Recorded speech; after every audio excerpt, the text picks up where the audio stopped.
Find Kahi's book and learn how to speak chicken at livingthecountrylife.com. I'll see you in the country. Living the Country Life. Ideas and inspiration for your place in the country.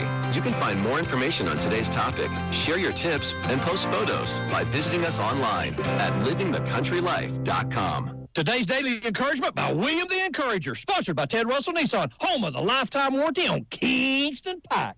Praise God. It's the day before Valentine's Day, my brother said. Dan said, it's the day before Valentine's Day. Uh-oh, some of you all forgot. Some of you all forgot to go get candy. Oh, boy, the stores are going to be filled with so many guys running around trying to get candy, trying to get flowers, trying to get that gift that you think is going to save your marriage, trying to get that gift that you think is going to make a difference. But the only gift that is truly going to make a difference is when you give all of you. Come on, let's pray. Father, we thank you for this day, Lord God. We thank you, Lord God, that we can show love in so many forms and fashion. But, Lord, let us show it, Lord God, in the way we conduct ourselves, the way we love each other, Lord, the way, Lord, you loved us when you gave your life on Calvary. Lord, let men love their wives the way that you love the church. Lord, let wives love their husband in a sacrificial way, Lord God, to lift him up, Father. So we thank you this day, Lord, and we give you all the glory, honor, and praise. Hey, amen. Don't run so fast. Don't run so fast. Those flowers going to be there, and when you get them, they're going to go home. They're going to be beautiful for, a week or two, and that's good. But what are you going to give her when the flowers run out? What are you going to do when she's eating the candy? What are you going to do when the diamond has been a year old? Are you going to give her another one? Or are you going to keep telling her how much you love her?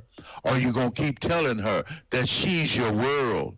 Are you going to keep telling her that God so loved us that he gave us Jesus? Now, come on, let's embrace Jesus and take this thing to eternity. Praise ye the Lord. Praise ye the Lord. Those are the things that we need to do, my brothers. Oh, my God. So listen, this day that's almost the next day is Valentine. So what we need to do, let's sit down and let's write our own, let's write our own Valentine's Day card. I know you might be saying, man, you know what, I'm not that, I can't write. But you know what, you can talk. Send her an email. If you can't write it out, talk it out. Send her a message that will make her cry, that will tell her what's in your heart, what she really means to you, how she has changed your life, how you prayed and God sent you that wife, because I'm going to do the same thing. I want my wife to know that the flowers may disappear. They might die, but my love will never die for her. That candy, it's going to melt and it's going to be no good, but she's the one that makes my heart melt. All those other things, it's just like cotton candy. You know, cotton candy, when it get wet, it just shrivels up. When you put it in your mouth and it just goes from this big fluffy thing to little old tiny pieces and it just melts away. That's how I want my wife to know that her love is. When we tell how much we love them, then that causes her to think, Lord, you've given me someone that can love me in spite of who I am. And that's the way our marriage is to be. Love her, hold her, tell her. Go to movies, have a night out where you dance, just dance. I know people say, well, I don't dance. Well, you know what? Get on the floor and shuffle your feet. Hold her, stand and hold her. Women, love your man, because the world is beating him down. Lift him up. Show him that you love him. Tell him that you love him. Let him know that, you know what, he's the greatest thing that ever happened. And mean it. Because you know what? God wants you to love one another. God wants your marriage to last. And remember, there's a way out of your mess. And it's JESUS. Where can you buy a brand new Nissan with a lifetime warranty? Kingston Pike. Hey, folks, Gerald Anderson with Ted Russell Nissan. You heard it right. Every new Ted Russell Nissan comes with a lifetime warranty, and that's a long, long time. Ted Russell Nissan on Kingston Pike. Good morning and welcome to AM 1380 WYSH and Ask Your Neighbor. Ask Your Neighbor can also be heard and seen on our website, WYSHradio.com. And if you are in Anderson, Roane, or Morgan County and have Comcast cable, you can watch Ask Your Neighbor on BBB TV Channel 12. Ask Your Neighbor is the program where you call in and do just that. Ask Your Neighbor. Do you have a comment? Do you have a problem? Or do you have a question? Then call in and ask your neighbor. 865-457-1380 or toll free at 877-711-4005. And for those of you that might be listening or watching on the internet, you can email from our website, WYSHradio.com. Just click on the Contact Us button and email your questions. Now sit back and listen as listeners throughout East Tennessee and the entire world answer your questions on Ask Your Neighbor on BBB TV 12 and AM 1380 WYSH.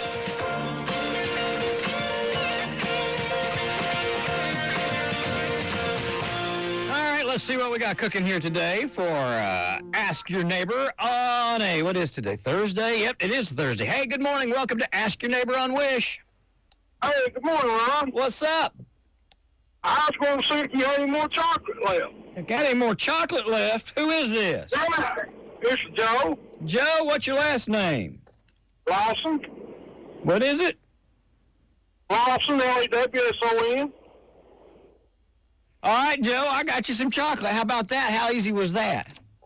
I appreciate that, buddy. You just go down there. Best station in the world. Thank you kindly. And you can go down there. Say. I'll get Jasper to call in the names. You can go down there a little later today or tomorrow and pick it up. All right, buddy. Thank you very much. Well, thank you very much. I appreciate it. All right, buddy. See you. Bye-bye. See you. It's just really that easy. While I got them, that's what we got them for, to give them away. That's what we bought them for. All right, guys, this is what we're going to do. I'm going to take a quick break. I'll come back in 3 minutes, and we'll hear from you if you have anything you'd like to talk about or ask about. Or I might, I don't know, I might air a repeat program. I don't know. We'll see.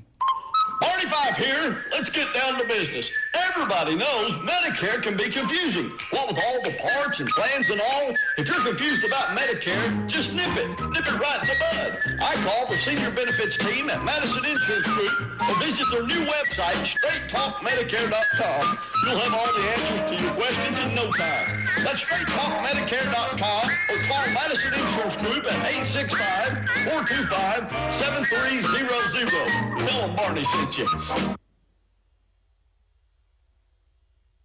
As a homeowner, I'm always looking for peace of mind, especially when I have a costly, unplanned expense, like a cooling system repair or replacement. That's when I turn to the eScore Quality Contractor Network. They're the pros who've been specially trained and approved by TVA and your local power company. The quality contractors are licensed and insured, so you can be assured the job will be done right and inspected for free. Contact your local power company or visit energyright.com to learn more.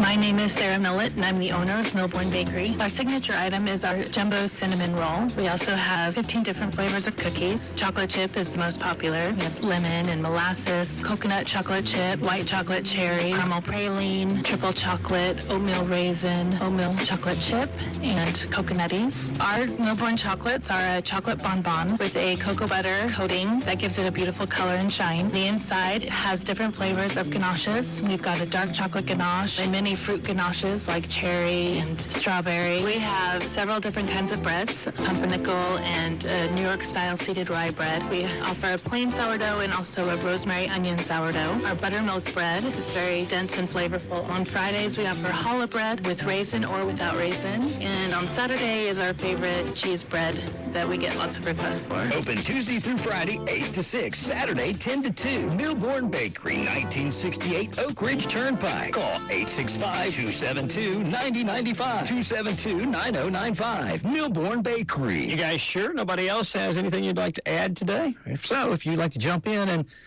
Join us on Ask Your Neighbor. Call me now. Hi, folks. Greg, your friendly garden guy here at Willow Ridge Garden Center in Oak Ridge. Do you like the sweet and tangy taste of fresh citrus? What if you grew your own? Imagine lemons, limes, grapefruit, and oranges picked right off the tree. You just can't get any fresher than that. Heck, there's even a cocktail tree that has lemons and limes growing together. Come on down to Willow Ridge Garden Center on the Turnpike in Oak Ridge, just minutes from anywhere in the Knoxville area. Call 865-481-3825 and get your hands dirty. It's good for you. Progressive presents a testimonial of sorts. Hey, slow down!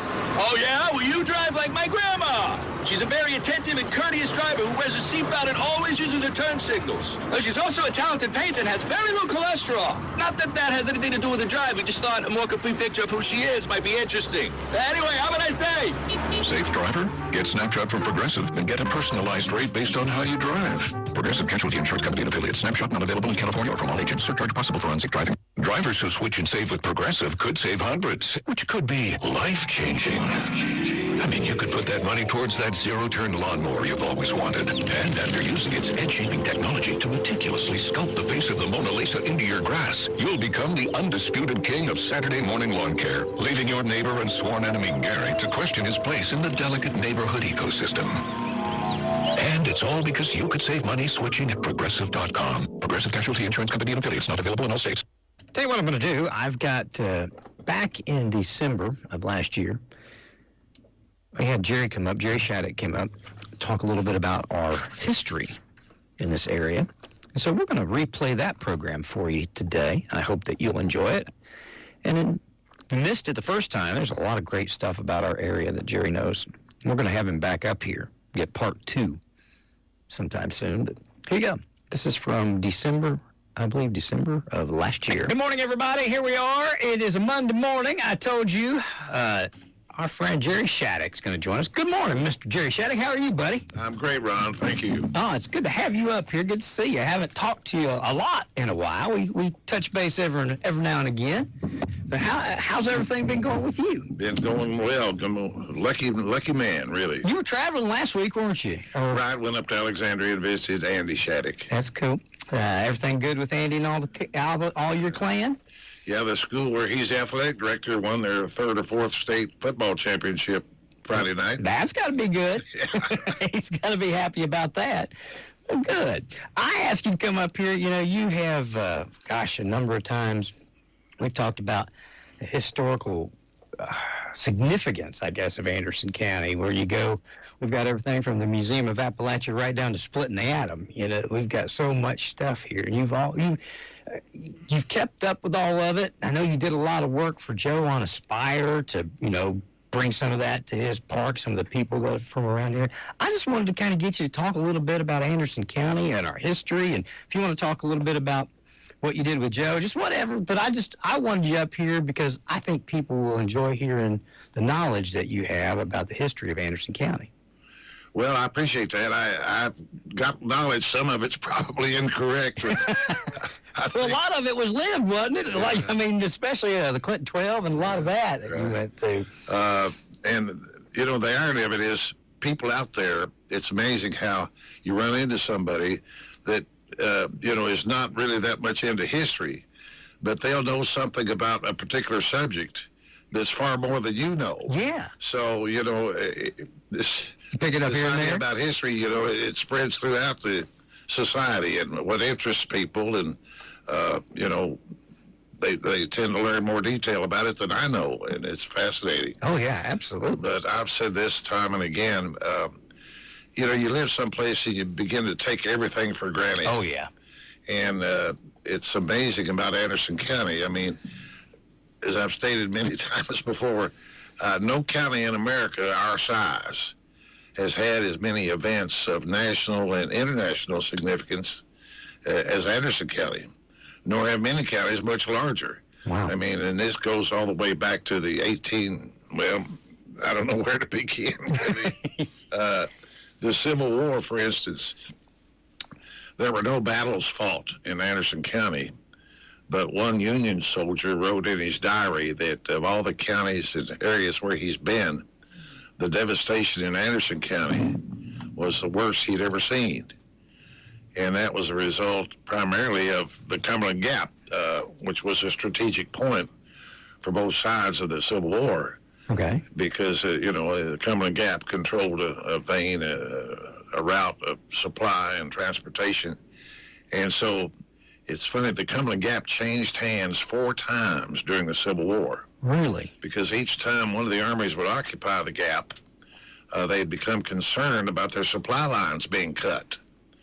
So when the other army approached, they usually would abandon the gap. Yeah. Well, since the Confederacy, every time the Confederate Army marched up there, they went right through Anderson County to get there. And back then, of course, armies lived off the land.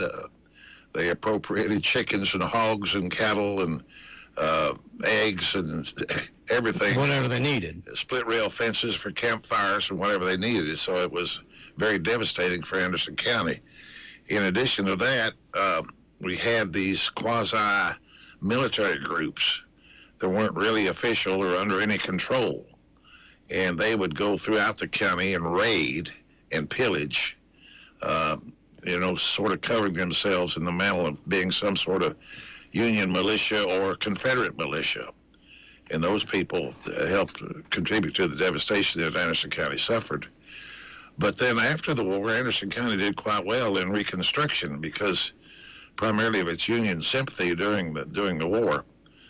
When the war started, when the states voted whether or not to secede from the Union, in the southern states, Tennessee, of course, voted in a referendum to secede from the Union.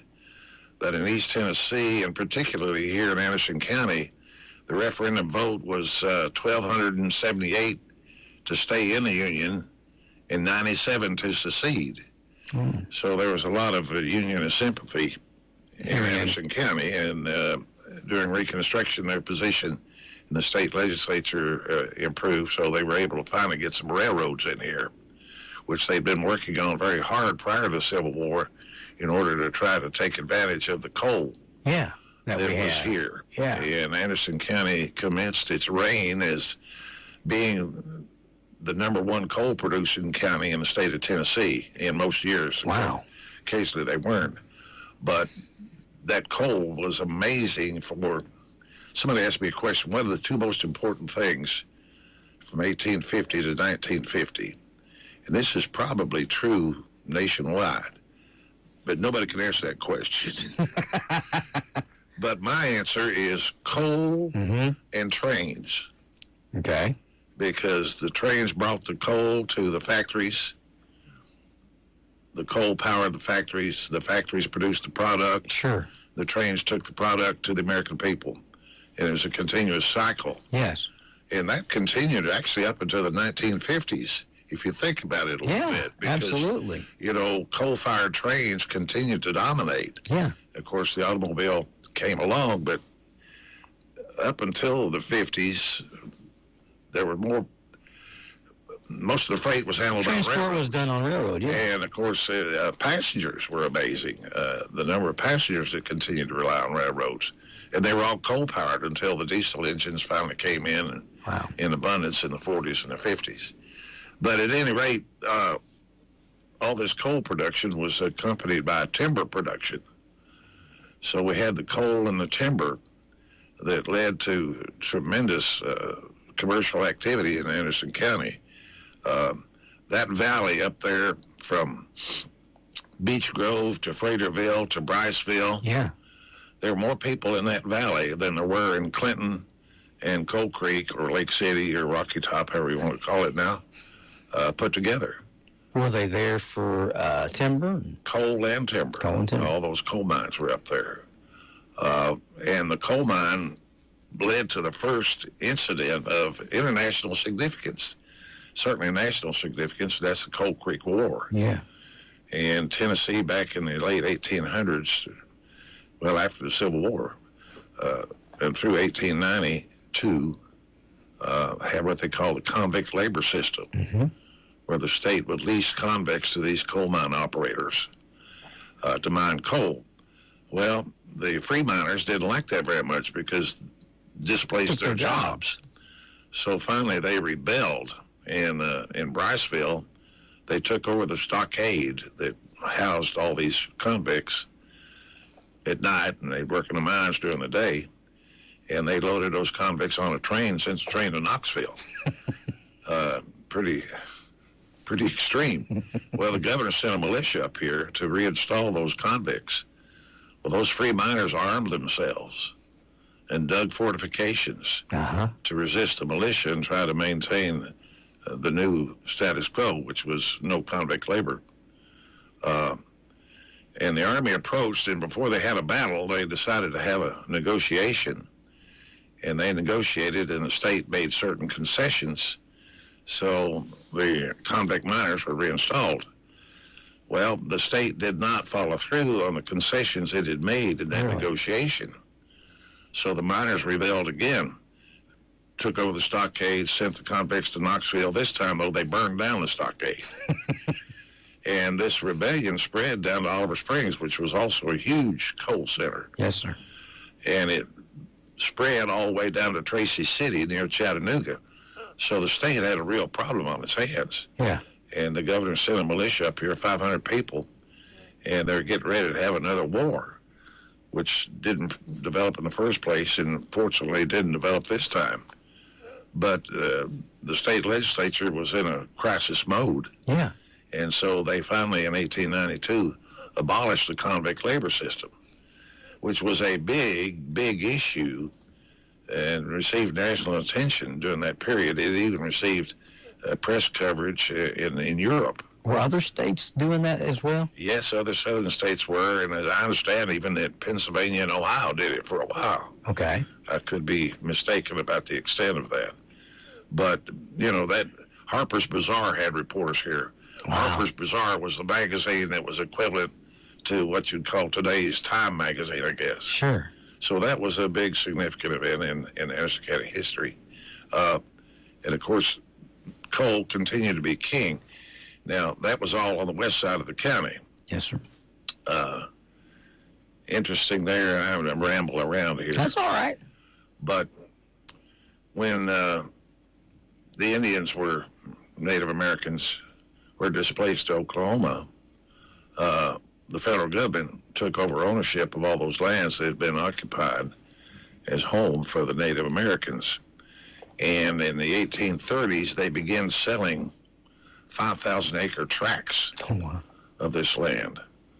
And a fellow in Oliver Springs by the name of Henry Wiley, who had been mining coal there, he would bring the coal off the mountain with mules and wagons, load the coal on flatboats in the Poplar Creek, float the flatboats down Poplar Creek to the Clinch River, to the Tennessee River, and sell the coal all the way south to Chattanooga and Alabama. Wow. But he was big in trying to get railroads in here because he knew about the potential up near the Coal Creek Valley. So he had acquired several of these 5,000-acre tracts. And after the Civil War, we finally got railroads all the way up to Coal Creek and past to Jellicoe. And he opened some mines in Briceville area. Mm-hmm. He immediately got into a lawsuit with some northeastern investor who'd also bought some of these 5,000-acre tracts. Mm-hmm. And there are huge disputes over boundary lines, which you can easily imagine. Well, sure. Mountainous terrain and surveying probably wasn't as sophisticated as we know it today. But anyway, he ended up in a big lawsuit with this northeastern investor. And rather than waste all their money on lawyers, they got together and formed a Coal Creek Mining and Manufacturing Company. Oh, wow. And deeded all their property to that new company. Well, that company owned, therefore, all the land, all that mountain, from Morgan County to Oliver Springs and northeast all the way up to Coal Creek and Carrollville. Wow. And they still own that mountain. Coal Creek, yeah. That company's still under there. a different name now. Windrock, right? Right. Yeah. But that was huge. And Anderson County was a big commercial hub. In 1890, they built a brand new courthouse. They're supposed to be the second most beautiful in the state of Tennessee. What was the first, Nashville? I don't know, so we don't even talk about that. at any rate, I mean, we were a big commercial giant in East Tennessee at that time. Yeah. And in 1905, a group of 6 businessmen decided to go in the textile business that they didn't know a thing in the world about. But they started Magnet Mills. 1905. And Magnet Mills struggled to start, but they learned their way. They grew and grew. World War I came. They received several huge Army contracts to manufacture socks for the Army. They continued to grow.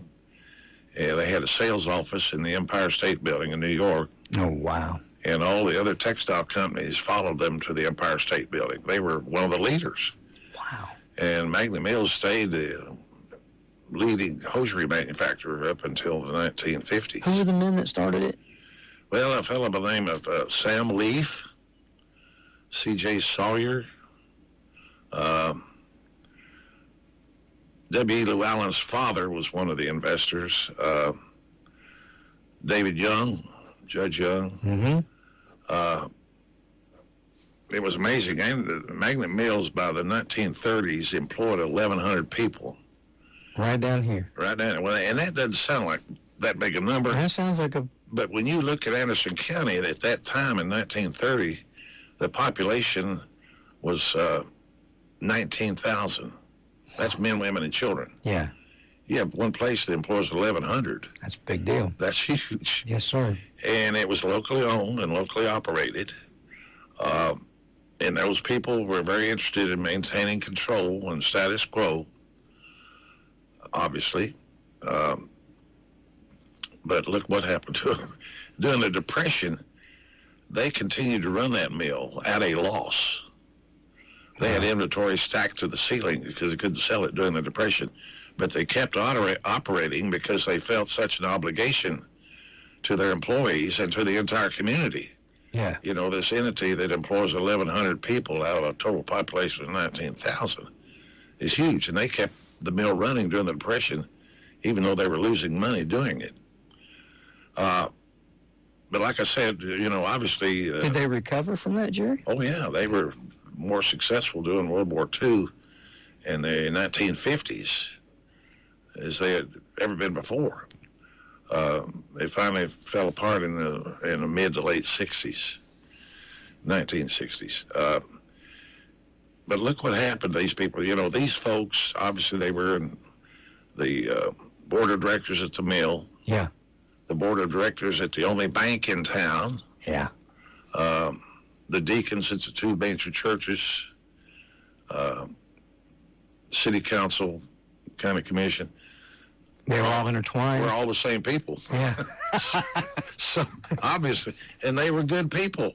Obviously. You know, as I indicated by my remarks about the Depression, they were good people, but they wanted status quo. Now, stop and think about this a minute. Here's obviously a deep commitment to status quo. They're the largest private industry in the county. You had agriculture here around us, the Clinton, Andersonville, Oak Ridge area. You had the coal and the timber back on the mountain here. And that was the status quo. Yeah. And suddenly, here comes TVA. Now, we don't realize it, but in the 1930s, TVA was a tremendously hot topic. You know, in Congress, they debated and had a huge crisis legislatively about TVA because it was considered a socialist encroachment upon the capitalist system. Because here you have the government, tax-funded efforts, building dams to produce hydroelectric power, and obviously the flood control, which saved the valley again and again. Yes, sir. But all of a sudden, there's 2,800 people working on that dam up there, Norris Dam. 2,800 people. Changes a lot for a changes a lot of county things. for And working on the dam and clearing the land for the impoundment of Norris Lake.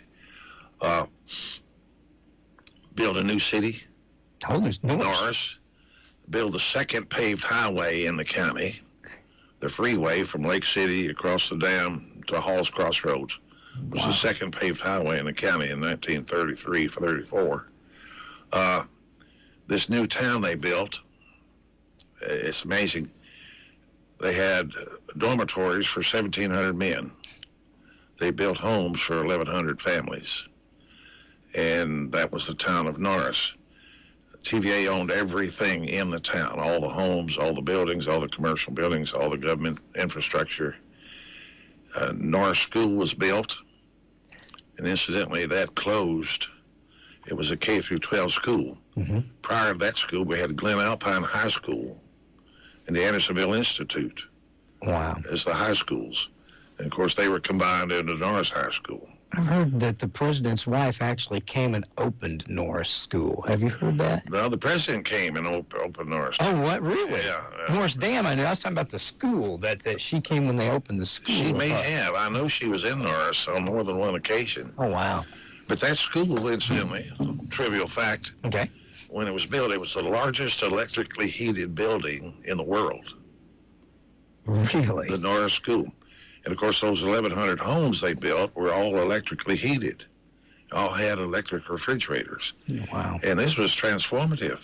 Here in Anderson County, people were still using coal and wood in fireplaces, yeah, kerosene lamps, and so forth. So, I mean, imagine here's, ranges and refrigerators and electric fans. I mean, wow. Amazing, social, cultural impact.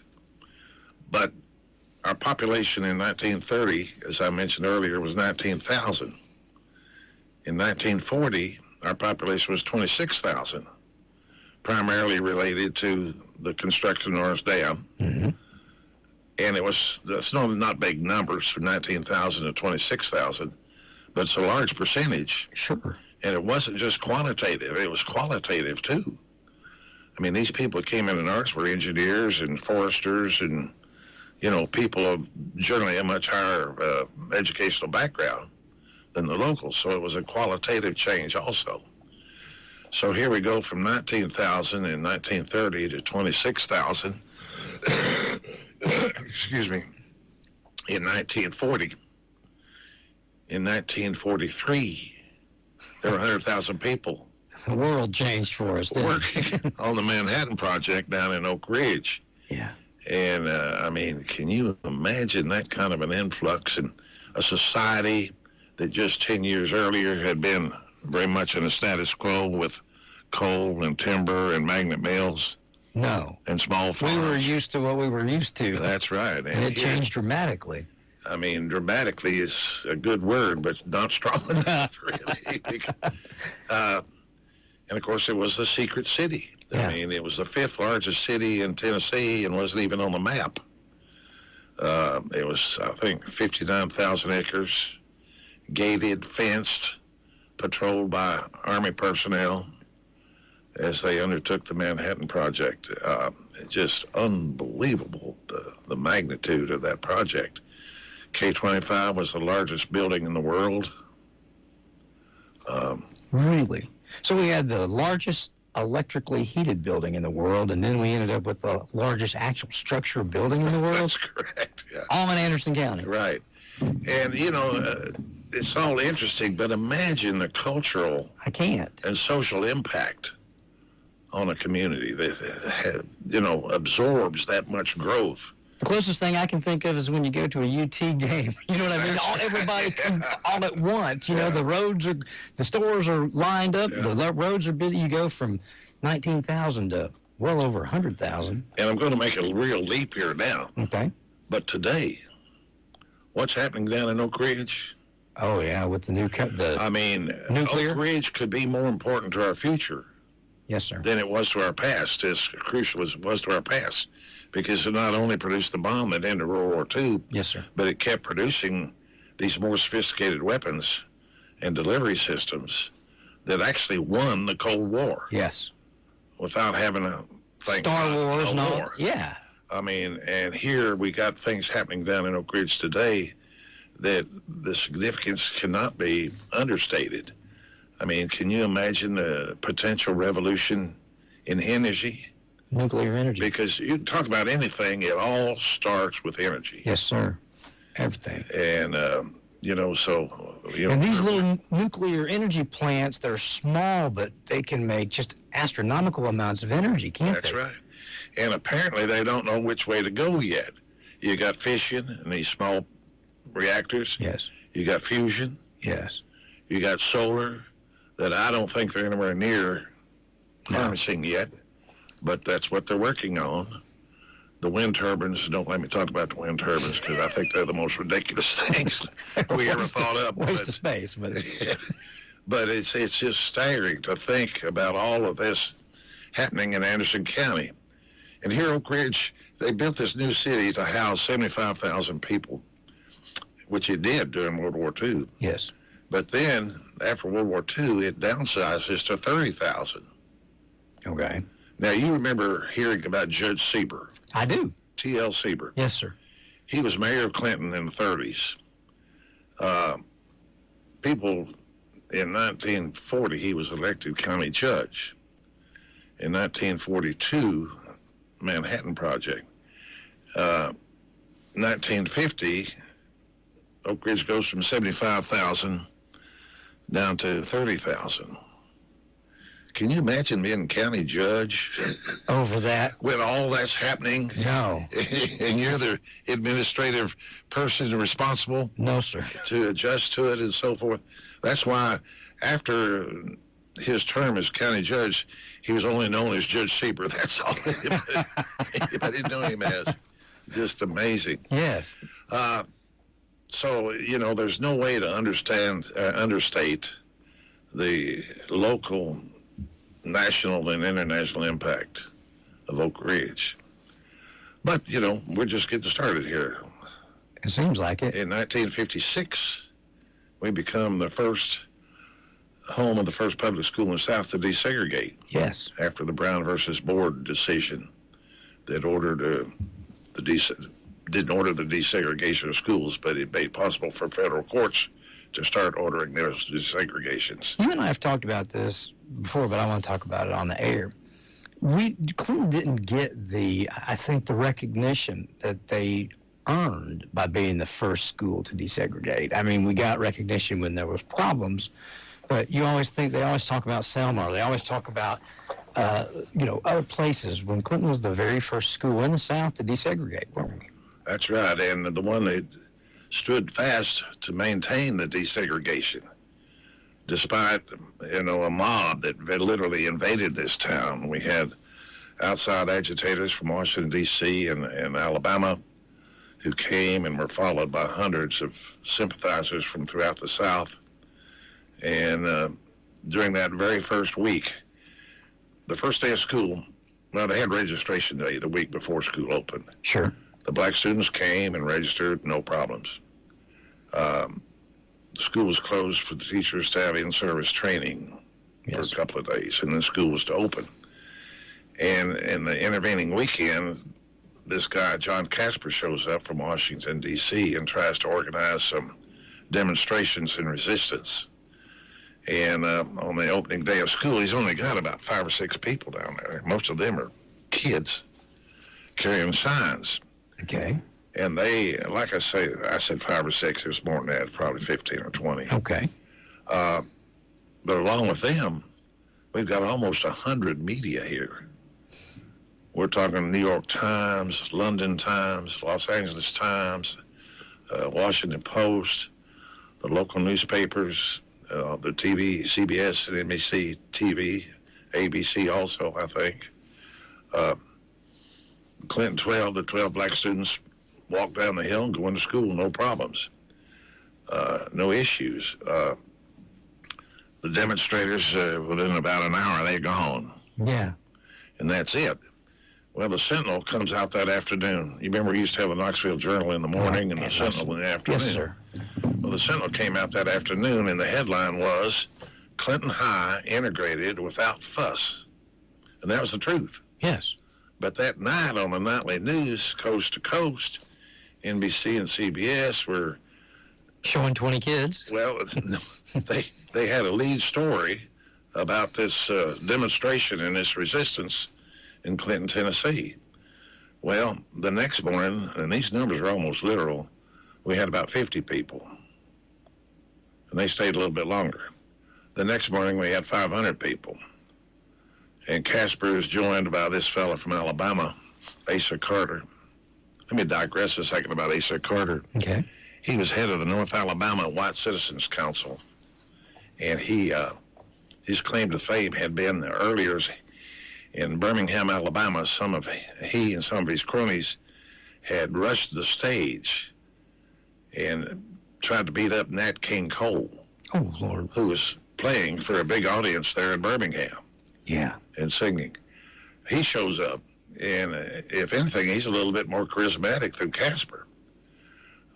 In the meantime, the Clinton folks are trying to get some help from the federal court in Knoxville, and Judge Taylor, the federal district judge, issues an injunction prohibiting anybody from interfering, which none of them pay any attention to.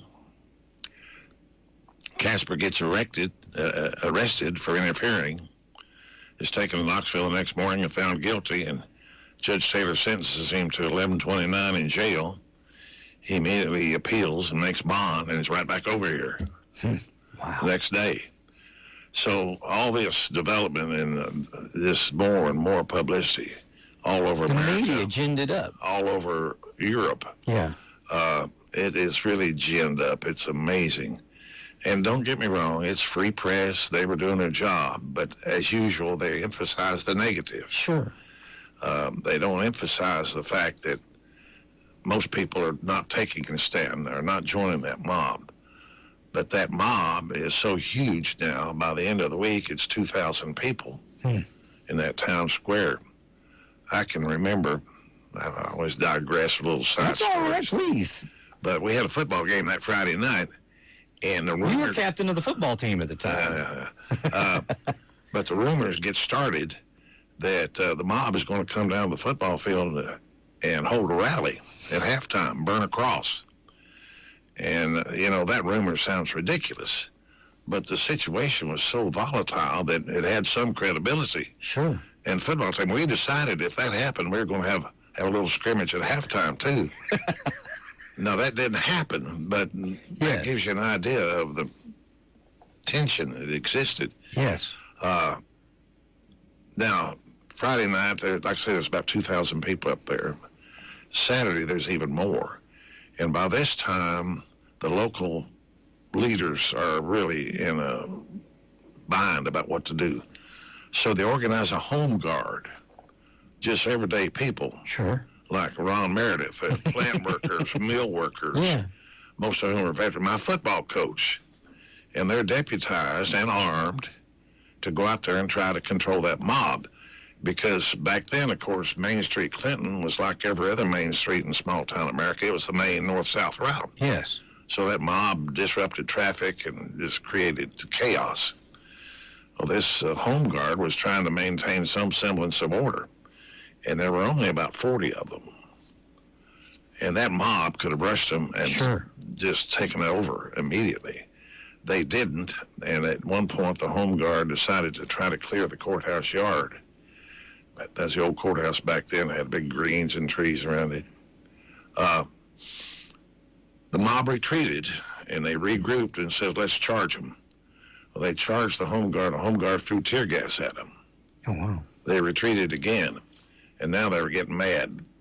And you can read in the museum some of the comments that were made about rushing the home guard and taking their guns away from them and killing them. I mean, unbelievable. Yeah. And they were just starting that rush when all of a sudden about 60 highway patrol cars come down across the bridge from Knoxville down Main Street to circle the courthouse. Wow. And put the town under martial law. The next morning, the National Guard is here. So we're under martial law for about 3 weeks. But, I mean, that's an amazing thing if you consider it, how close it came to a real tragedy. In the meantime, the Clinton 12, those black kids, what they were going through every morning when they walked down that hill to school. There was mobs on either side of the street throwing things and calling them names and spitting on them. And unbelievable. They didn't know whether they were going to get to school or not. Sure. Let alone get home after school. One afternoon, the police went up there drove them home in police cars. Wow. It's just amazing. We had some more trouble in the fall because Casper had been charged by the local authorities with inciting a riot. They brought him back, and he demanded a jury trial for that misdemeanor. Showed up with 3 lawyers. Took a week to try that misdemeanor case, and he was acquitted. And inciting a riot is hard to prove. Yeah. So, but national news again. We're right back in it. And the mob forms again. It's not as large as it was before, but it's formed, and all of a sudden here we are in the news again. And that's the time when Reverend Turner, the minister at the First Baptist Church, yes, escorted the black students down the hill to school. Mm-hmm. And on his way back to church, got intercepted and beaten up. Wasn't hurt that badly, thank God. He bloody nose and some facial cuts. But he was right there at church the next Sunday morning preaching about the situation. Yeah. We finished that year without any more major incidents. Had the next year, nothing happened. Beginning the third year of desegregation, suddenly one Sunday morning, the high school was blown up. Yes. And I can remember I was off in college and picked up a paper, and there's a picture of my high school on the front page of the New York Times. Oh, my. Laying there in rubble. And I'm sitting there thinking, I'm from there. I know everybody. Everybody knows me, just like in most small communities, right? Sure. You know everybody. Everybody knows you. You like everybody. Everybody likes you, yes, more or less. Yeah. But, you're proud of your community. Yes. You want it to look good. Yes. And here we are. We had that mob violence back in 1956. And here in October 1958, your high school was blown up. I'm thinking, boy, what nationwide people must think there's a real bunch of yahoos down there. But again, what happened? Well, Oak Ridge had downsized in population, as I mentioned earlier, yes, on a different subject. And so the Atomic Energy Commission, which had taken over operations in Oak Ridge from the U.S. Army, had an abandoned elementary school. And they offered it to the Anderson County school system to serve as high school. And that school had been abandoned for years. Had to be cleaned, painted, furnished, equipped. People turned out from Oak Ridge and Clinton and all over Anderson County with pickup trucks and paintbrushes and mops and tools and lumber and everything to get that school ready to house a 700-student high school. And on the appointed morning, all the county kids were bused into Clinton to their bombed-out high school, and they were joined by the city kids, and they all got on those buses and caravan down to Oak Ridge to their new school.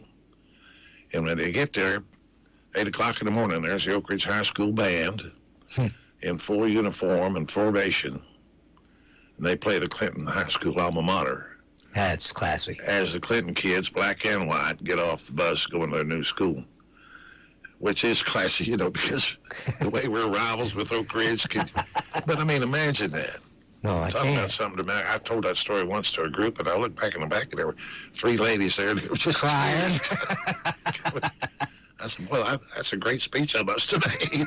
You did good. No, I didn't. The story tells itself. The story does. It's amazing. It's amazing. But the real amazing thing is, how long it took to get those kids back in school? No.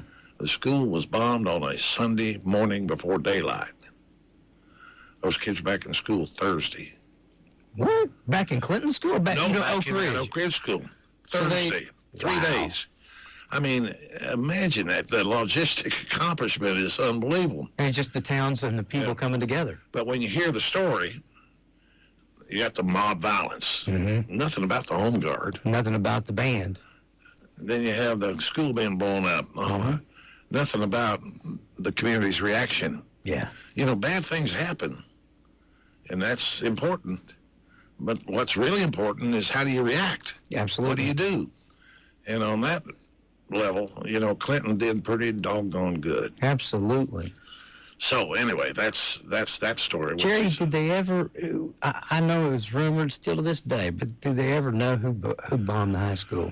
It's my understanding, of course, it's not just the TBI, but the FBI had agents in here. Yeah. trying to figure out who it was. And I've heard hearsay that they're pretty sure they knew who did it, but they could not get enough proof together to take to a grand jury. So nobody was ever tried for that bombing. Now, there were 3 people that were tried for conspiracy to use explosives, but they couldn't tie it to the bombing of the high school at all. Wow. Totally circumstantial and a little bit weaker than circumstantial, really. But one of those 3 did get convicted. But there's a lot of rumors. I mentioned earlier about coal. And of course, with all the coal mining that we'd had for decade after decade after decade, there's a lot of people out there that are very skilled with explosives. When the high school was bombed, it was 3 different synchronized blasts that destroyed the high school. So there's a lot of suspicion that it's probably somebody experienced it and used dynamite, of course. Yes. But at any rate, that's another story that Anderson County has absorbed and reacted to and contributed to it successfully. So, Coal Creek War, Magna Mills, Norris Dam, the town of Norris, Oak Ridge, the Manhattan Project, desegregation, the world of the contribution of Oak Ridge to the victory of the Cold War. And of course, now its research is just the astounding. National Lab is just amazing. Well, now, I just sort of skimmed over the top of a whole bunch of things. No, it's amazing. I mean, it's very, very interesting. That's exactly what I wanted you to do, to come by, because it would take months and months and months for you to tell everything that you know. I know that you did some of the, I guess, is it biographies of folks for Joe for the Aspire Park? Yes, Joe was, of course, he thinks very comprehensively. Oh, yes. So when he opened that park to be a recreation and inspiration park, he meant it. It is an unbelievable recreation park. I mean, the playgrounds, the bicycle tracks, the bicycle and hiking trails all over that mountain. I mean, 20 miles of those trails. You can't see one. You can't see one of them from the other. They're all hidden by the trees and so forth. Maybe down the winter you might be able to see it in a place or two. But it's an amazing facility. I'm not a biker at all, but I've talked to a lot of professional bikers who've been on that mountain, and they say it's one of, if not the best in the eastern United States. Wow. It's amazing. Did you write the story of what he called the Great 8 that he's got? Did you write those stories? I wrote all but one of them. Okay. What are the Great? I was there, but I can't remember what. Well, it emphasized the events that I just read through. I thought so. Norris Dam, Manhattan Project, the Clinton 12, Clinch River Pearls, and I'm going to talk about that later. Yeah, we'll do that. Magnet Mills, and Burrville. Now, I didn't write Burrville. Matt Hollingsworth, who is Joe's nephew, wrote the Burrville one. He took a couple ideas from one of my other little bios, but he did a great job. It's really interesting. The Burrville one he wrote. And he helped edit all of them. Okay. So I want to give him credit for that. How did you come about? Did you coordinate the list of the people, or did Joe bring you a group of people? Was there anything that you learned that surprised you in the process? Oh, heaven's sakes, yes. He did not bring me a list. Okay. He just says, I want a little bio of notable people, places, and events in Anderson County. I said, oh, yeah, I could do that. Sort of. And he said, okay, let's see what you could come up with. And he wants a little humor in them every now and then. And he wants the word aspire. Yes, sir. Incorporated into the text wherever you can fit it in. It is helpful. And I did 2 or 3 for him, and he liked them. And he said, all right, you go. Do whatever you want to do. And this is after he'd already taken samples from some other people from outside. Yeah. But at any rate, I started writing them, and I learned a lot in writing them. part of the problem was signage. I was limited to approximately 250 words. Oh, wow. Now, I could fudge a little back or a little up, but, trying to get everything in 250 words is tough. Some of the people that were doing the editing didn't like some of the grammatical techniques I used, because in some, these guys had done so much that you couldn't write it in narrative form. You had to do it by bullets, Oh, wow. Let me give you an example. Please. You've heard of McAdoo? Yeah. There's a McAdoo Street in Clinton, Sure. and McAdoo this, and the Green McAdoo Museum, and so forth. Well, the first McAdoo came here in 1790. He was a veteran of the Battle of Kings Mountain, where we defeated the British in the South during the Revolutionary War. And he bought a farm, or bought some land, near the junction of Hines Creek and the Clinch River, started a big farm. He had another son.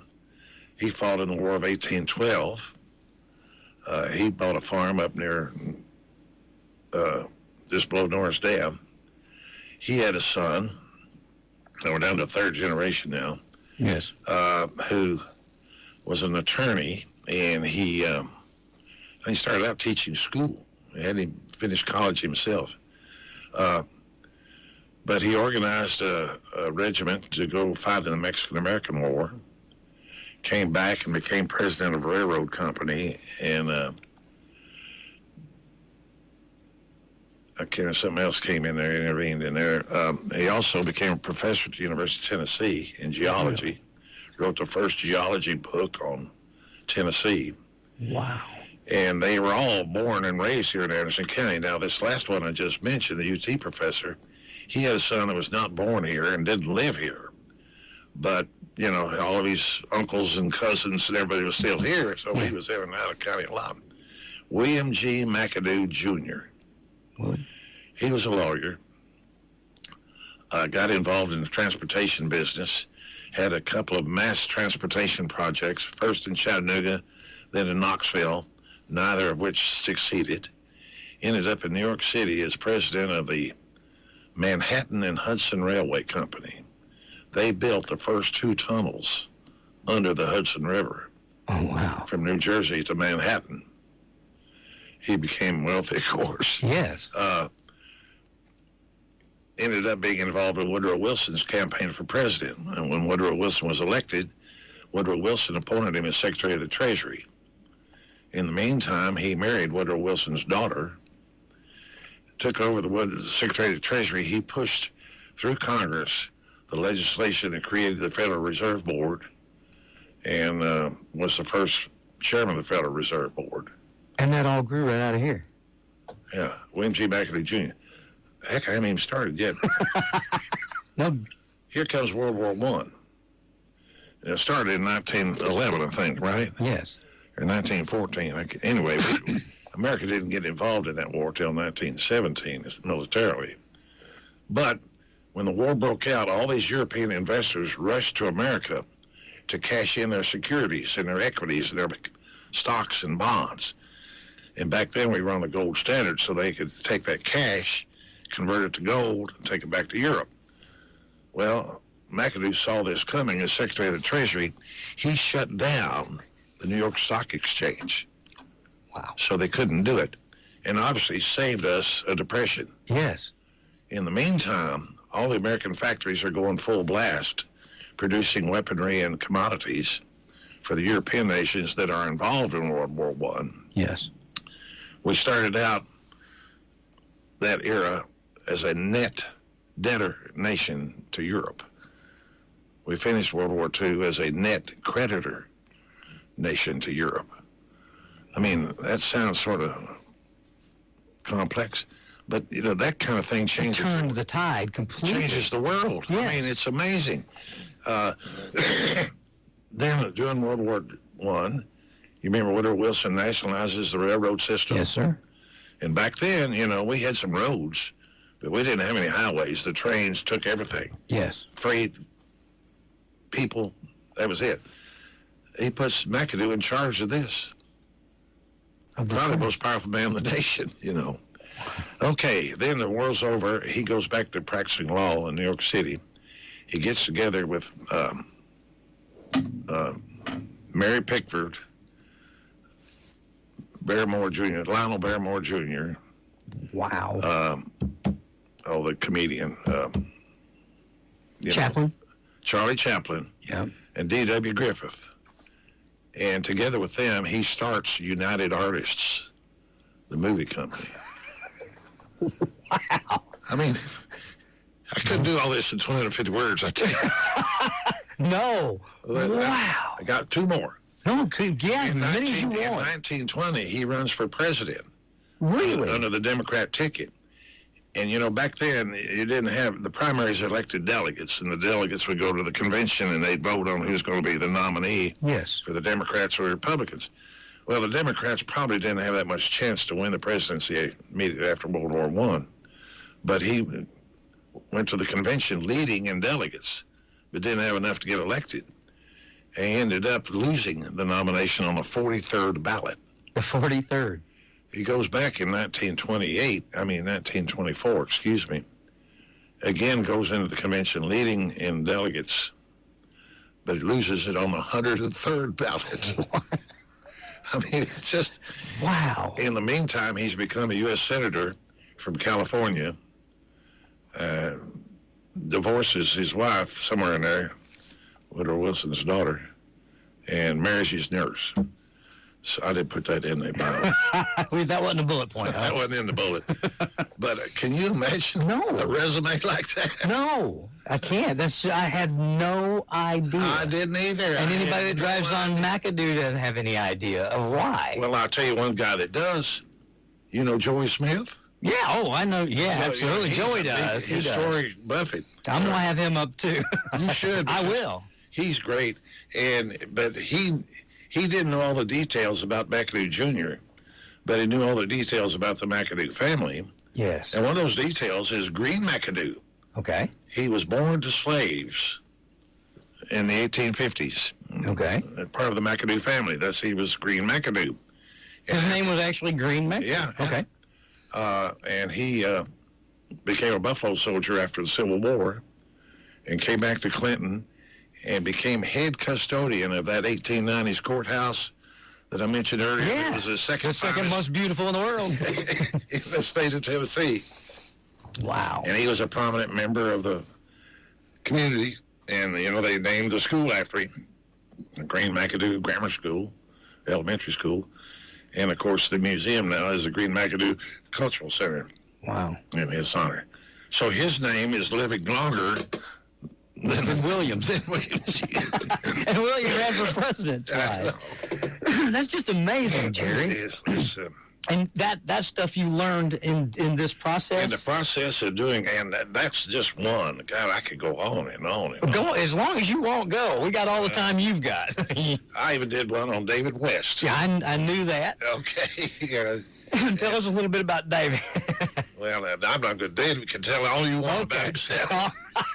He does. And he does a great job. I listen to him here almost every week, and it's great to hear his stories. Golly, Bob. He's got them. And that place of his, I mean, it's a mecca. Oh, it is. It's an icon. Yeah, it's amazing. Anybody else that you just was amazed with that pops in your mind? Well, yeah. Talk about a modern one, okay? Okay. Russell Fritz. You ever heard of Russell Fritz? No, sir. I don't think so. He was a student in Clinton High School. He was a black kid out of the Norwood area. He was running back on the football team.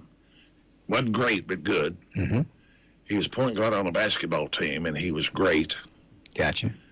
Clinton High School had a track team back in the 70s. They didn't even have a track.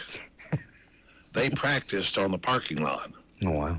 They built some homemade high jump pits and broad jump pits, homemade hurdles. They went to the baseball field for the discus and the hammer throw and the shot put practice. Well, that team finished third in the regional tournament. Well, Russell did everything. He broad jumped, he high jumped, he ran the sprints, he ran the hurdles. He's just an all-around athlete, and of course he scored most of the points for the track team. They finished third in the region.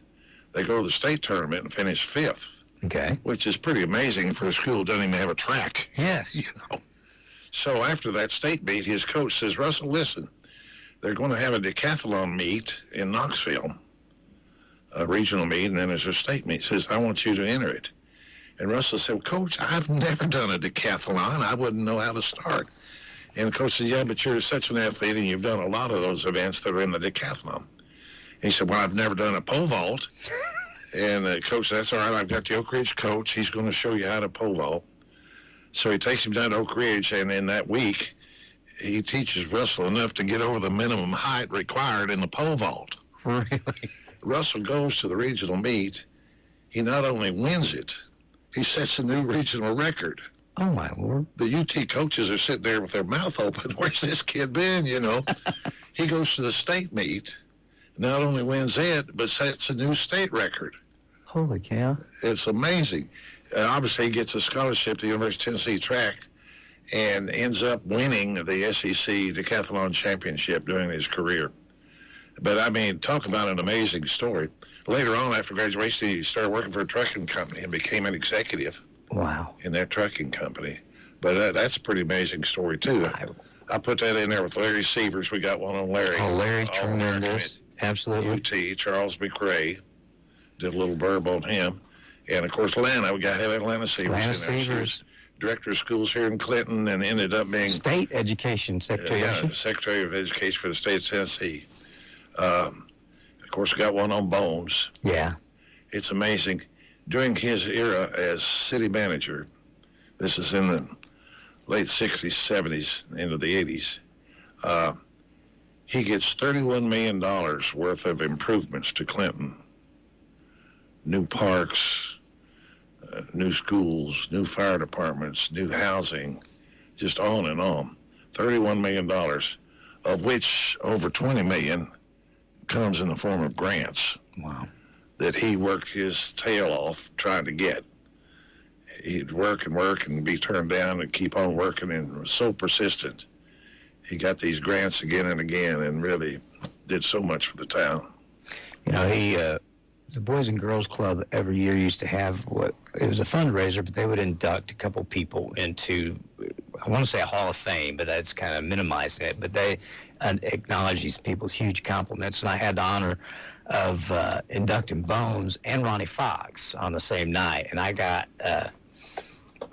I didn't do the research. It was given to me, you know, beforehand to read, and just all of the different things that just on that night that I learned that he had done for the town, and you know what all he did. Even when he left and he started the municipal, can't remember what it's called, but basically to fund cities and towns and help them to be able to grow. Tennessee Municipal Bond Fund. Thank you, sir. And he, like you say, that organization loaned billions of dollars to municipalities in Tennessee at extremely competitive interest rates. Yes. And they moved headquarters to a skyscraper down in Nashville. Wow. And they named that building after him. Really? I didn't know that. I didn't know there was a building in Nashville named after Bones. I'll tell you a quick Bones story. When I very first got here, probably it was 91 or 92. I'd been here a year or two. And I used to have 3 towers. Part of them were over here on what's now a park, it looks like, was Betty Henderson's land. And there was some things came up, and they wanted me to take those towers down. Well, you can't just take them down. And I didn't know what to do. It was going to be hundreds of thousands of dollars to do what the Federal Communications Commission wanted me to do. And I didn't know, you know, 2-3 years wet behind the ears from Campbell County, been out in Arizona. I didn't know anybody. So Bones was our city manager at the time. I believe he was. Yeah. And I called him. And I told him, and he said, will you write all that down for me? And I said, yeah. So I wrote everything down I needed, and I took it down there. One day I was sitting out there, and here comes through the door Bones Sievers and Jim Sasser. Bones Sievers and Jim Sasser. And he said, Senator Sasser, I'd like you to meet Ron Meredith. Ron Meredith is Senator Jim Sasser. I believe he was senator. And he said, let's go into your office, Ron, and I want you to tell him what your problems are. And he said, I brought this paper you gave me. And we sat down and talked about it. And Senator Sasser said, I believe I can help you. Will you excuse me a minute? And I said, yeah. And I said, there. He said, I'd like to use your phone. So I left my office. They excused me out of my office. But when they came out, they said, this is what you need to do, and here's what the protocol you're going to have to follow. And I ended up getting what was called a special temporary authority, an emergency authority, so that I ended up having to build a new system. They wanted me to tear the old one down first and then build it, but that would have put me off the air for years. Right. So it allowed me to build the new system while the old system was still intact. So, I was always indebted to him for that, because I didn't know who to call or what to do. I was 25, 26 years old and didn't know, And he helped people like that all the time, because he would grab a bull by the horns and get to the issue right quick. Well, it was, like I said, I don't know where I'd have been if he hadn't. So it was a big thing. Anybody else that stands out that surprised you or anything else? Well, of course, I did write one. We did write one on him too. Is Joe Hollingsworth himself? Oh man, yeah. It's just unbelievable what he's done for this community.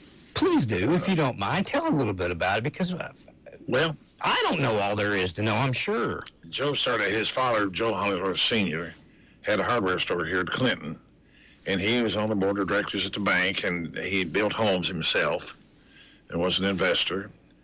And here comes Little Joe. That's what everybody knew him as. Little Joe, yeah. Still do, Little Joe.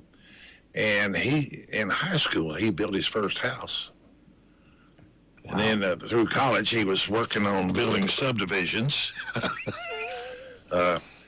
Ends up at the Wharton School of Business in Philadelphia, which is probably the most prestigious business college in America.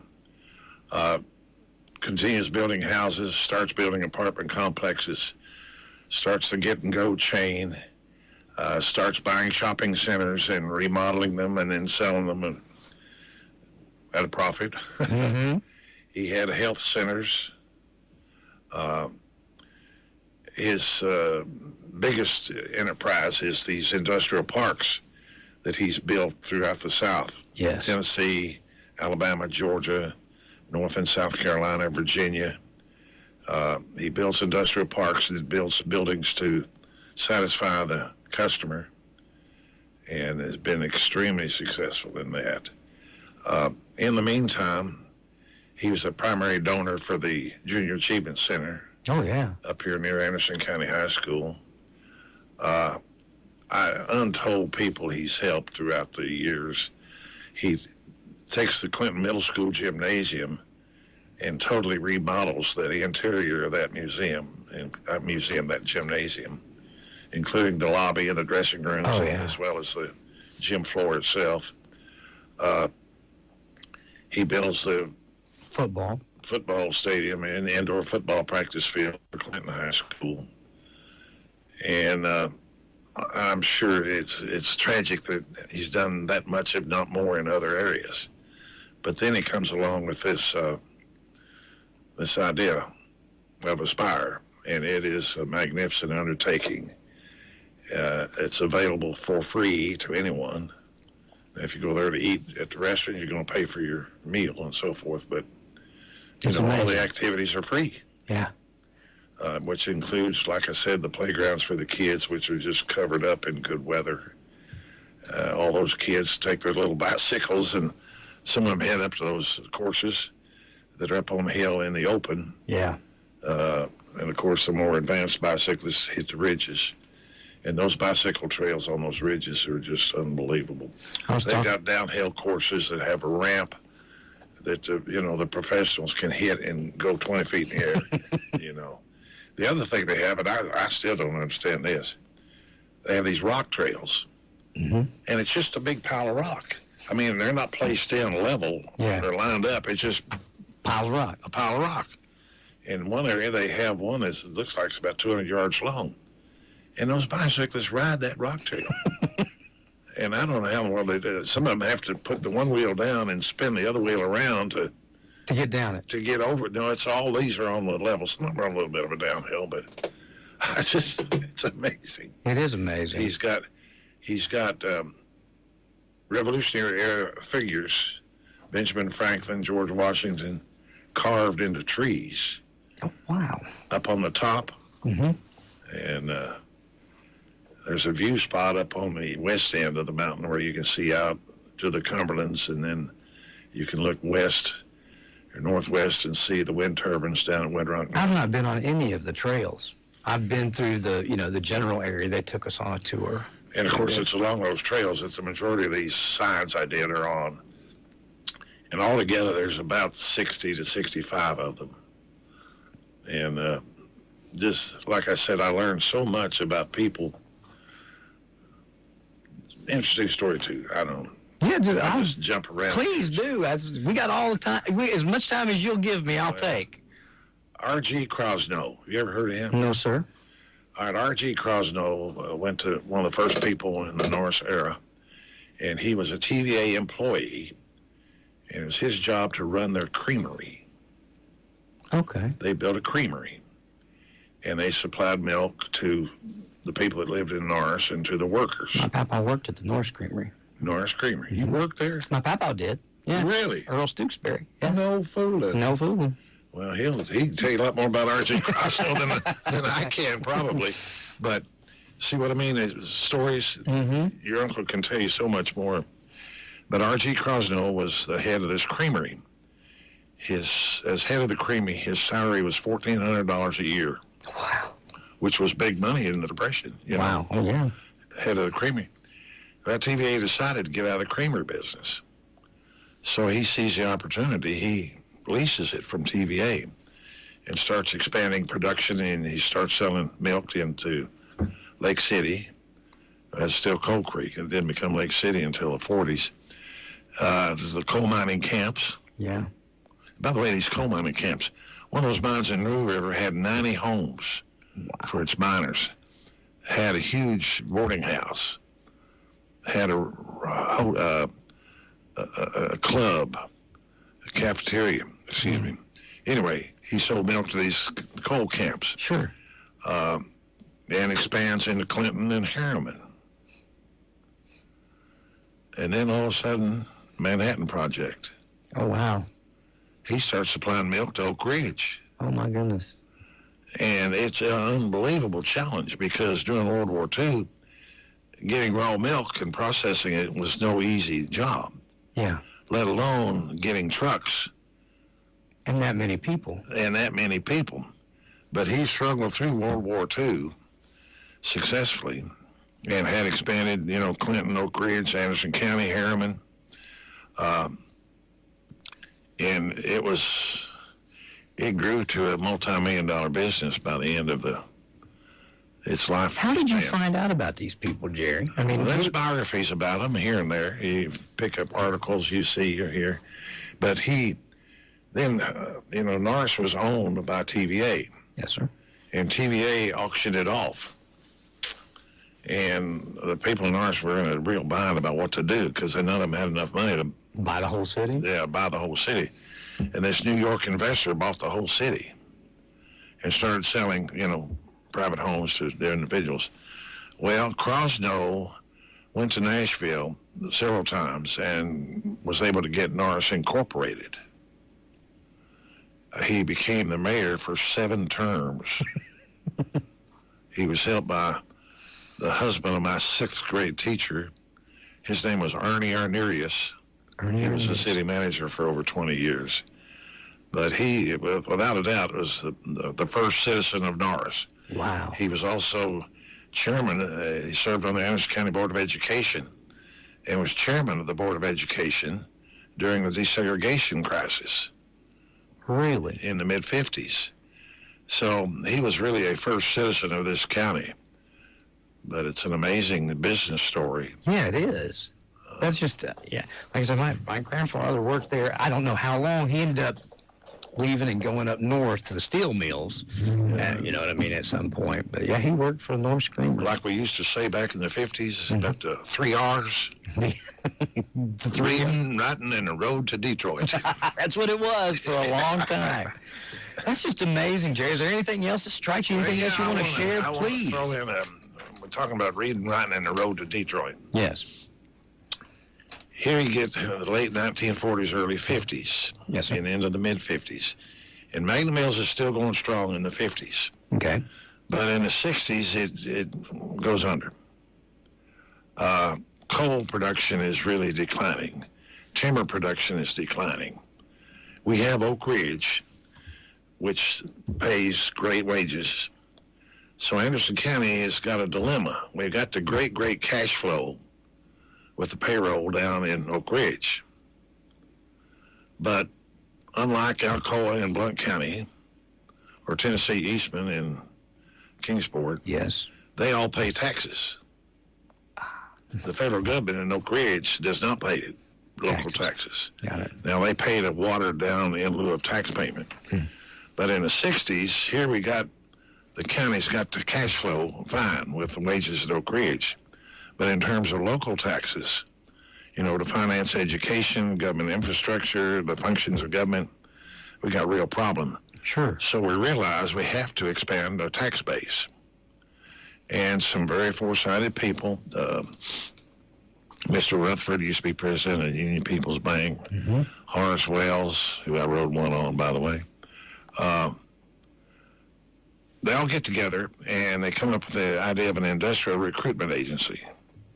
So they create what they call the Milton Hill Regional Industrial Development Association. It's a real mouthful.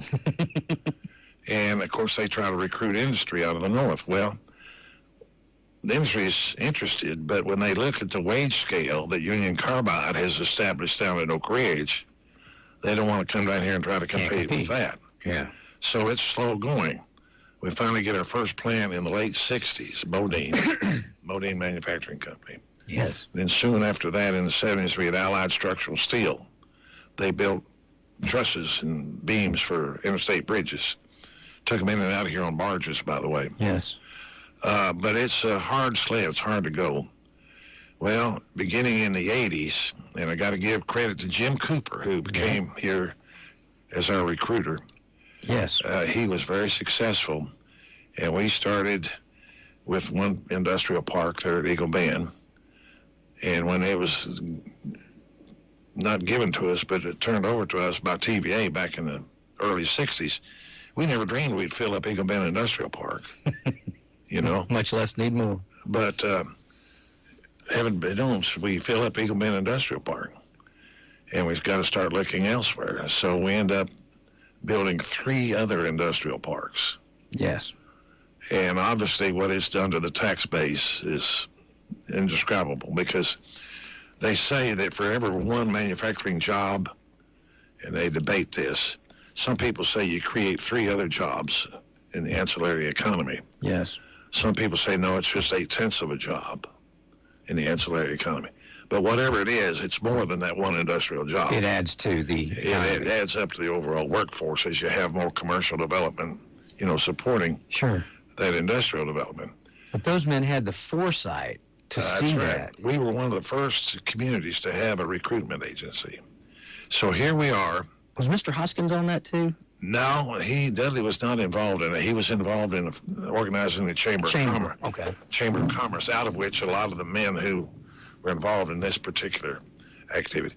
And, you know, it was funded by the county government and all the municipal governments and Clinton Utilities Board. Wow. They would contribute money to fund a salary for the director and the other activities. But we have 4 industrial parks now. I'm not up to date on my numbers, and so take this with a grain of salt, but roughly 40 industries, 7,000 direct jobs. Jeez. Which were more jobs than were lost in Anderson County. You know, Oak Ridge downsized in 1989, 1990 after the Cold War ended. Yes. And the jobs we created out here in our industrial parks employed more people than lost employment in Oak Ridge as a result of that. So we were able to absorb that loss with even more. Now, and bragging a little bit here now, you know, the New Sentinel used to have a business section on Sunday. I think they have it now on Saturday. They have a chart, you know, the 25 largest law firms, the 25 largest architectural firms, and on and on and on. And one week they had the 25 largest private industries in the Knoxville area. And this is Blount County, Knoxville, Anderson County, Roane County. Yeah. little old Clinton, out of those top 25, little old Clinton had 3 out of the top 5. 3 of the top 5. Wow. Can you imagine that? No. And here we are. The thing I'm also proud of is the fact that not only have we accomplished that, but also Clinton is still a little old town. Yeah. It's maintained its character as a small town for families to raise their kids. Yes. It's still got the architecture. It's still, got the downtown aspect. So I hope we can maintain that too as we grow. They're getting ready to undertake these projects to revitalize and redo all of Market Street and part of Main Street, very similar to what Cumberland Avenue did, or what they did in Cumberland Avenue in Knoxville. So it's sure to be beautiful. Well, I'm all for that. I wish they keep that diagonal parking, or retreat back to diagonal parking on one side of Market Street. I don't know if you've ever seen a picture. Oh, yeah, many pictures. It's amazing. But no, that's going to be a big boon to the county. No doubt about it. But got to maintain a little old town.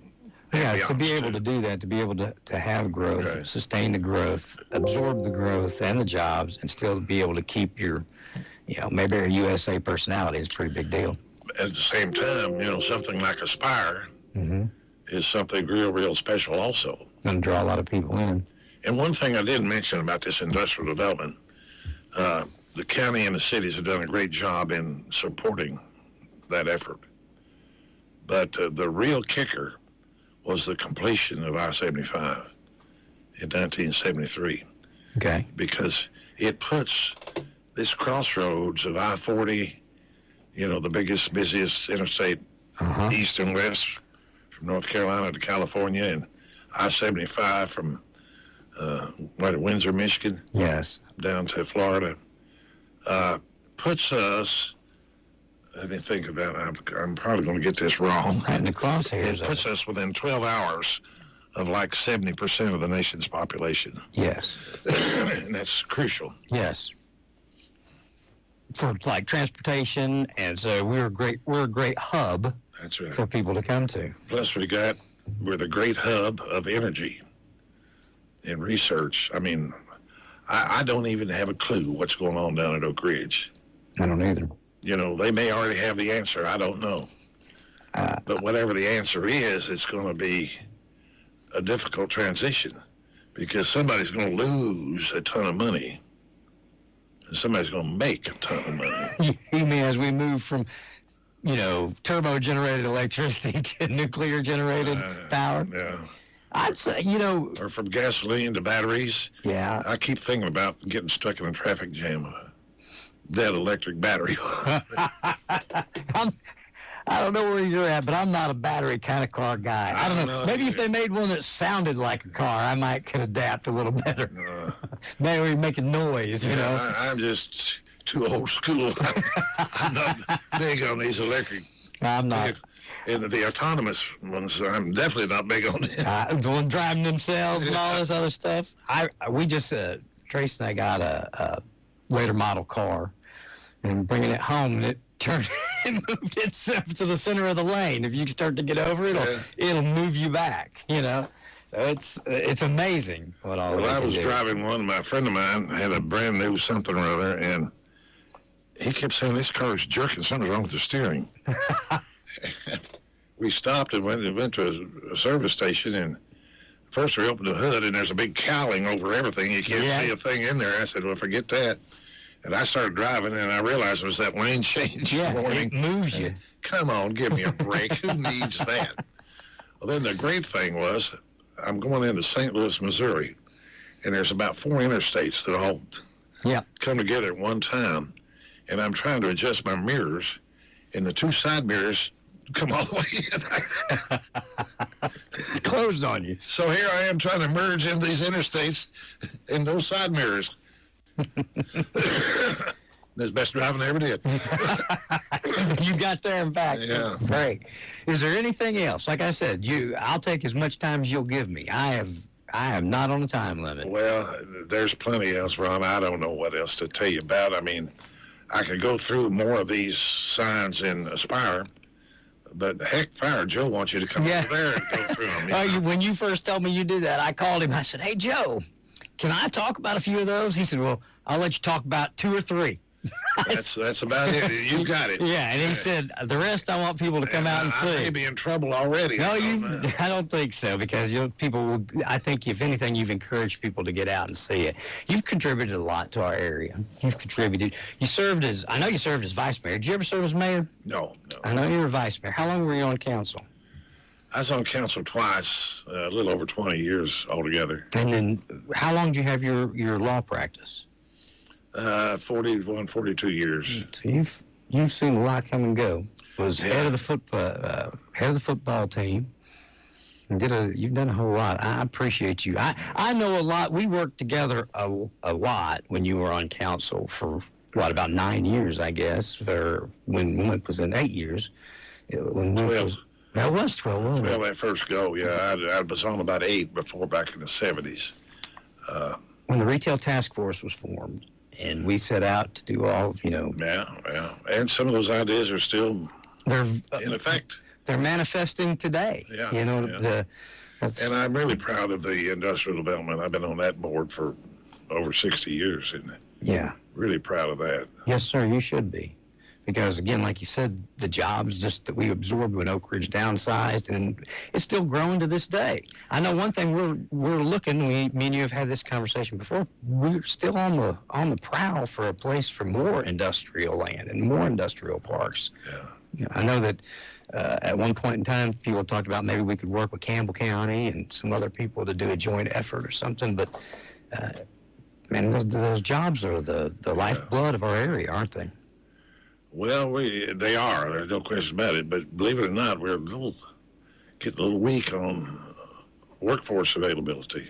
Hadn't that kind of always been a problem here? I know that, they bring them to Anderson County, but we recruit out of Oneida, Scott County, Campbell County because of our workforce. We have a lot of jobs. Yeah, we have a lot of jobs, and I don't know. We may be Campbell County's largest employer. I don't know. Probably, because you see a lot of Campbell County cars coming through here. And that's great. Yeah.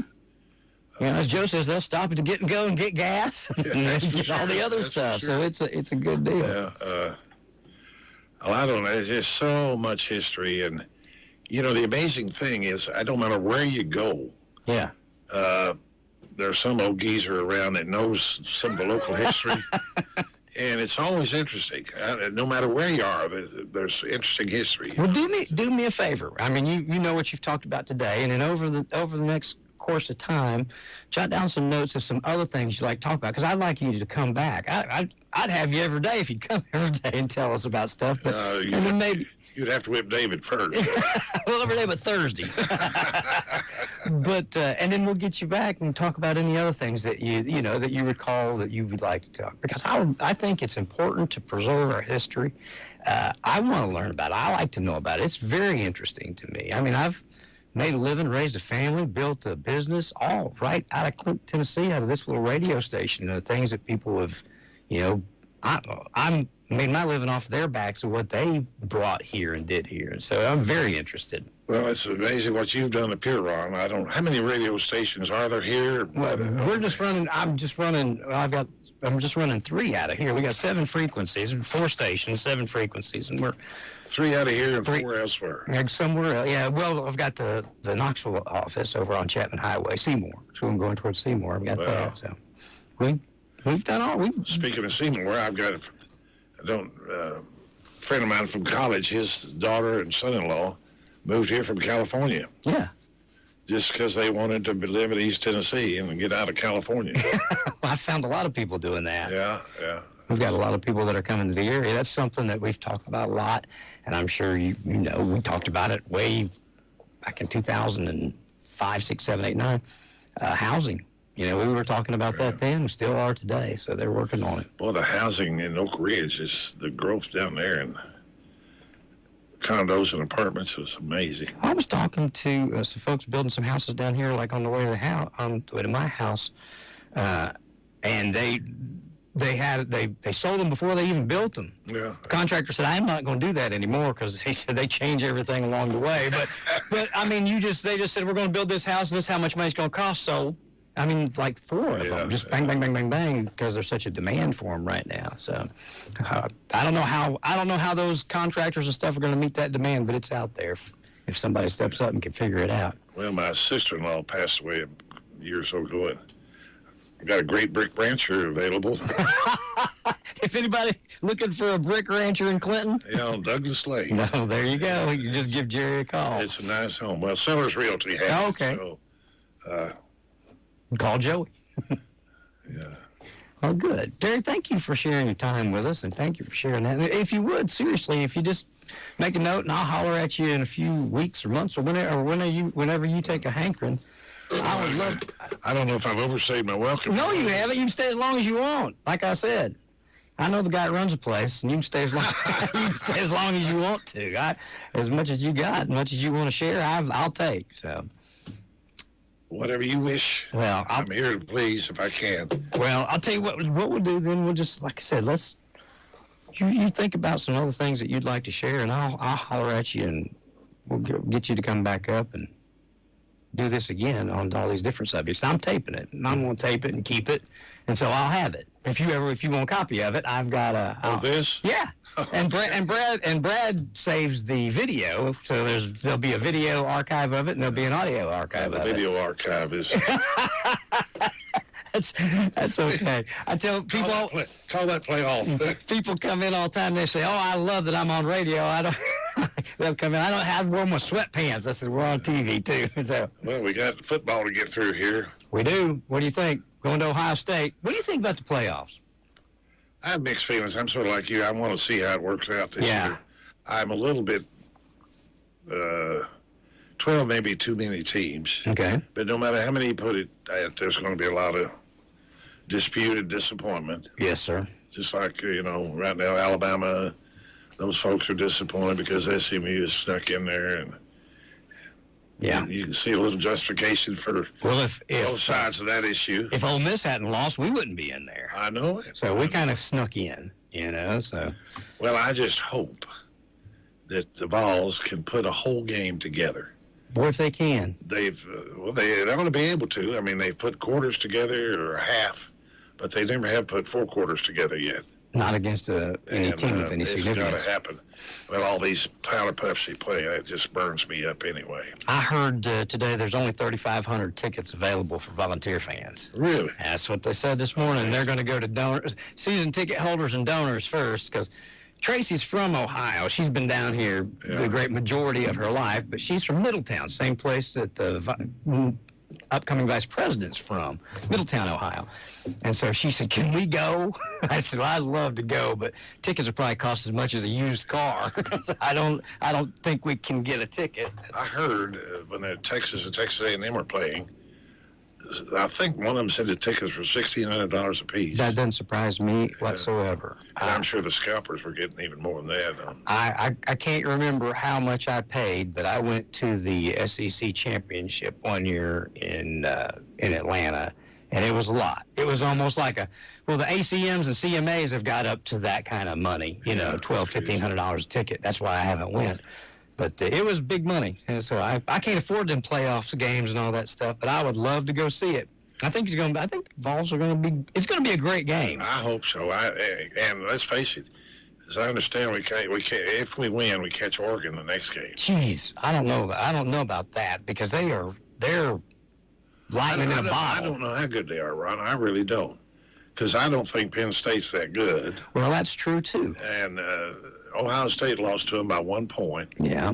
After making that stupid trip all the way to the West Coast. That's what we're talking about. It'd be hard on anybody. And I don't remember the details of that game, but I think Oregon was sort of lucky to win it. Yeah. So, and let's face it, it doesn't matter who you have to play. You're going to have to play them sooner or later anyway. Yeah. So, boy, starting off with a win over Ohio State and Oregon would be something else. That would put us well on our way, wouldn't it? I don't know. I haven't seen a bracket set up yet. I haven't either. So I don't know who's in that other bracket. Well, it's a big danger. Who would be down there? Georgia. Would Georgia be in it? And Texas will be down there. Yeah, Texas will be in it. That was a tremendous game. Did you see Wasn't that? that something That was a else? good game. Wow. That was a good game. The entire game was a good game. Very evenly matched game, and, the Dogs just came out in overtime. 8 overtimes the week before against Georgia Tech.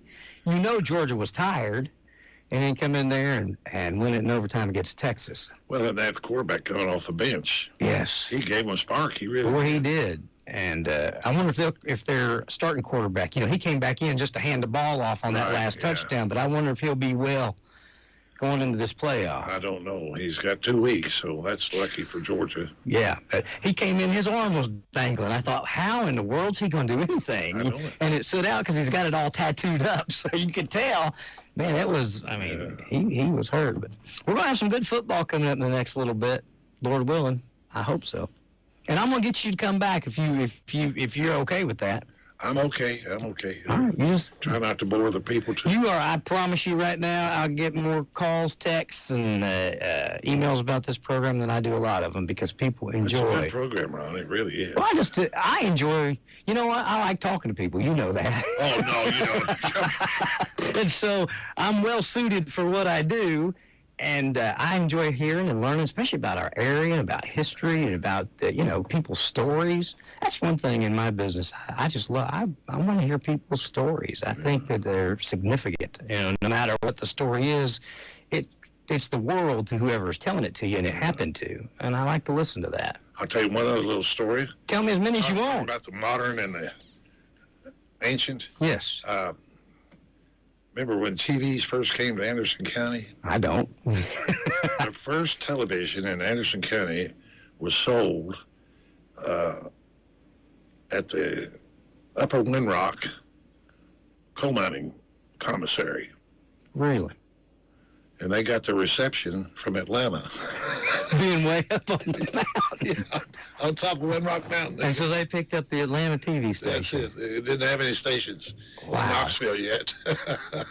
Do you happen to know the year or around the year?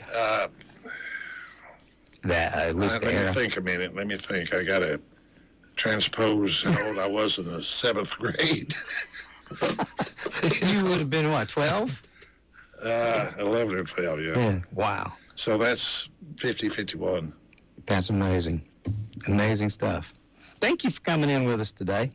I really do appreciate it. Well, thank you for having me. I hope it's been interesting to folks. Oh, it's been extremely interesting. And like I say, there's folks out there that know more detail about all these stories. How many books have you put together, Jerry?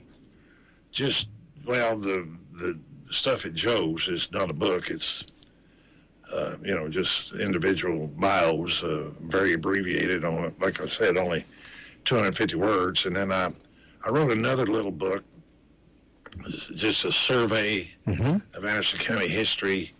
And in it, I try to stick the story around the events. There's not too many people mentioned as such. There's some mentioned. More of the events.